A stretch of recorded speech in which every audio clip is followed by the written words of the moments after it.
Sanibona bafethu, ngifuna ukukhuluma ngegame Bafana versus iPanama. Ngambali ukubafethu 42 into encane. So bafethu awente ngayibona igame. You may say we dominated the game, but it could have been more. Inkinga yami is selecting players abadlala anti-football. I believe Hugo Bros ubelieve ukuthi kumele abe ne-center back eyi-1 emnandi ne-center back eyi-1 engemnandi but ekwaziyo ukuthola abantu ilokhuzana. On paper noma ucabanga it makes sense ukuthi okay noma lama team adlala nge-target eyi-1 ezinabo bebe-target eyibhuli, so this Ganaganda oyi-1 must target ibhuli and then lo munye kumele akwazi ukuthi aswiphe adlale keep and back. But now isystem yethu ithi we need to play from the back.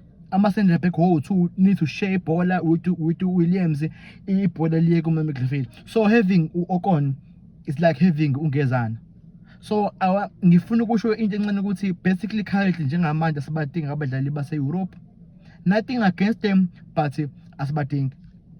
Coming to midfield, bafethu we cannot play uSithole. I'm sorry, but we cannot. He can't touch the ball at 10 and the forward pass. Every time I pass safe. He's not progressing forward, and also foot is not making a man run behind the defense. As a number 8, you're supposed to make him run behind the defense. You're supposed to take shots. You're supposed to at least fair to no combat number 1 2 and pull because the midfield. Now iPanama into enzile is the head number 11. Obekade problem ngale ndlela kuyasho ukuthi uyi-senior player. He comes in a more like a Metus. Usika in ubani umdawu uthi umdawu angayi phambili because now seku2 versus 2. Sekuyena i-striker u-Iconi i-defender lethu uNdamane who did very well. So umlimitile umdawu going forward.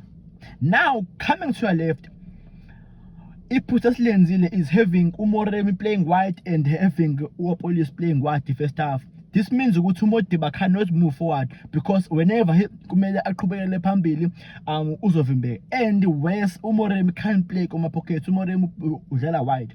So I feel like if we playing uMoremi wide, we need to play like a Kabini, a center back move forward more like having a back 3 as they did.